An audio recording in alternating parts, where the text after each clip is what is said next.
गति 100 शब्द प्रति मिनट। डिक्टेशन शुरू होने में समय शेष है 5 सेकंड। Ready, start.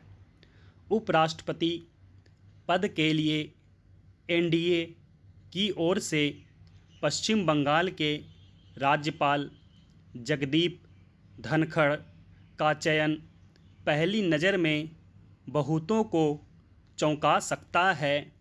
इससे पहले गठबंधन ने राष्ट्रपति चुनाव में द्रौपदी मुर्मू के रूप में ऐसा प्रत्याशी पेश किया जिन्हें विपक्ष के भी बड़े वर्ग का समर्थन मिल रहा है, लेकिन धनखड़ ऐसे प्रत्याशी नहीं हैं। पश्चिम बंगाल में वह 3 साल से राज्यपाल हैं। इस बीच उनका वहां की मुख्यमंत्री और तृणमूल नेता ममता बनर्जी से कई बार टकराव हो चुका है। कुछ जानकारों का मानना है कि इन्हीं वजहों से उन्हें उपराष्ट्रपति पद का एनडीए का प्रत्याशी बनाया गया है। क्यों, इसे समझने के लिए राष्ट्रपति और उपराष्ट्रपति पद की अलग अलग भूमिकाओं पर ध्यान देना होगा। राष्ट्रपति देश के संवैधानिक प्रमुख होते हैं। वह सक्रिय राजनीति और शासन के रोज़मर्रा के कामकाज से बिल्कुल ऊपर होते हैं। उपराष्ट्रपति यूं तो राष्ट्रपति की गैर मौजूदगी में उनकी भूमिकाएं अदा करते हैं, लेकिन वह संसद के ऊपरी सदन यानी राज्यसभा के पदेन अध्यक्ष होते हैं। इस लिहाज से वह देश और खासकर संसद के अंदर की राजनीतिक गतिविधियों से अछूते नहीं रह सकते। चूँकि राज्यसभा में एनडीए के बहुमत का अंतर लोकसभा से कम है, इसलिए वहाँ उसे ऐसे अध्यक्ष की ज़रूरत स्वाभाविक ही ज़्यादा महसूस होगी जो विपक्ष की आलोचना या उसके हमलों आरोपों से तुरंत दबाव में न आ जाए। वैसे यह बात भूलनी नहीं चाहिए कि धनखड़ लंबे समय तक वकालत कर चुके हैं और वह कानून की अपनी बारीक समझ के लिए जाने जाते हैं। इसके साथ ही जाट बिरादरी से वास्ता रखने वाले धनखड़ का चयन वोटों के समीकरणों से भी मेल खाता है। यूपी, हरियाणा और राजस्थान तीनों राज्यों में इस बिरादरी के वोट चुनाव नतीजों को महत्वपूर्ण ढंग से प्रभावित करते हैं।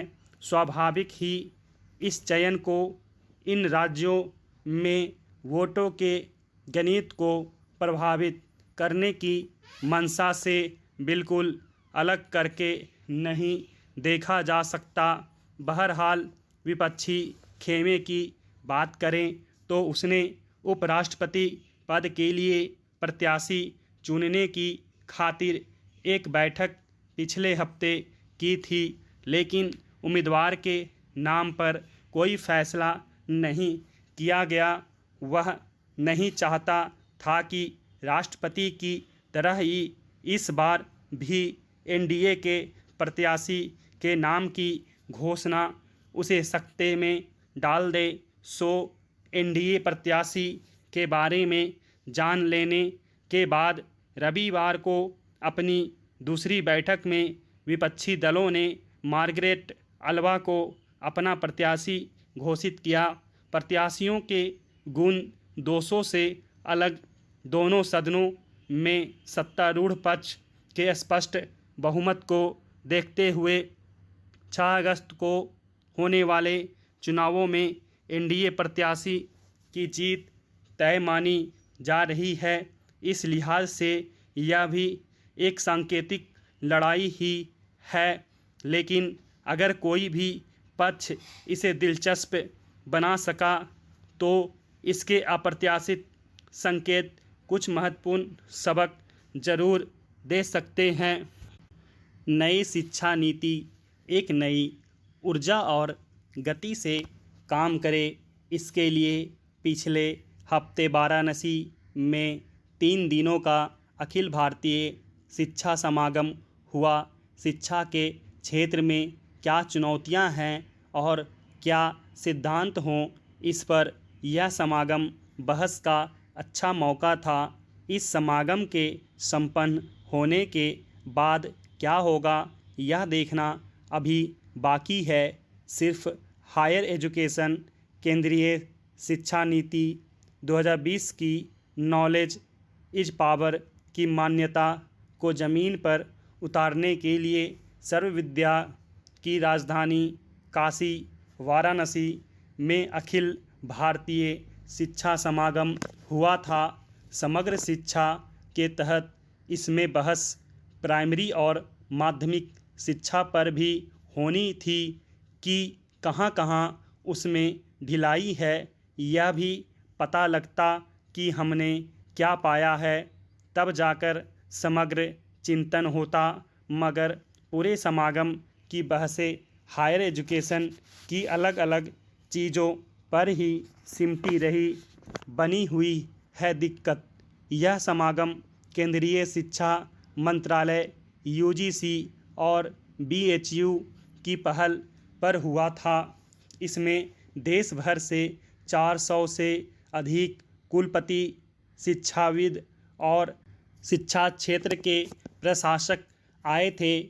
इस समागम में अगले साल शुरू होने वाली डिजिटल यूनिवर्सिटियां, सभी के लिए शिक्षा के समान अवसर, कई भाषाओं में शिक्षा, स्टूडेंट्स के लिए क्रेडिट बैंक और उन्हें किसी भी समय कहीं भी शिक्षा पाने की सुविधा जैसे सवाल अहम रहे।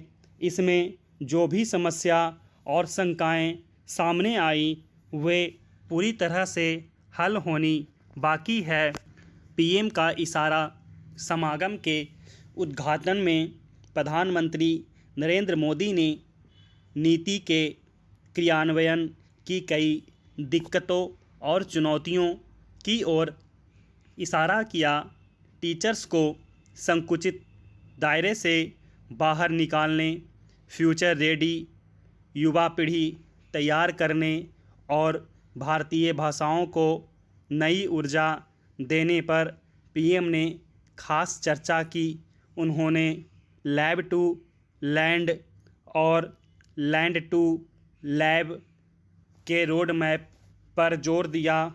उनका फोकस रहा परिणाम और प्रमाण की अवधारणा तो आए ही, शिक्षा की प्रामाणिक और समाजोपयोगी भूमिका भी लौटे पाने हैं कई जवाब। भारत में शिक्षा नीति का सफ़र 50 वर्ष पुराना है। 1968 में कोठारी कमीशन ने शिक्षा के लिए संपूर्ण मौलिक पुनर्रचना के लिए सुझाव दिए थे। 1986 में गठित आयोग ने शिक्षा के अवसर की असमानताएं दूर करने के लिए रिपोर्ट दी थी। तीसरी शिक्षा नीति 2020 से पहले की 2 शिक्षा नीतियों की रिपोर्ट की सिफारिशें लागू नहीं की गईं। प्रधानमंत्री चंद्रशेखर के कार्यकाल में आचार्य राममूर्ति की अध्यक्षता में गठित कमेटी की रिपोर्ट भी सालों से धूल फांक रही है। ऐसे में तीसरी शिक्षा नीति से जुड़े कई सवाल के जवाब पाने थे। खास बात यह कि इस समागम में 3 दिनों तक खुद केंद्रीय शिक्षा मंत्री धर्मेंद्र प्रधान मौजूद रहे। हालांकि हायर एजुकेशन की भी जो दिशा और चुनौतियां हैं, तात्कालिक समागम होने के बावजूद इससे उन पर दूरगामी परिणामों की उम्मीद की जा सकती है। स्टॉप।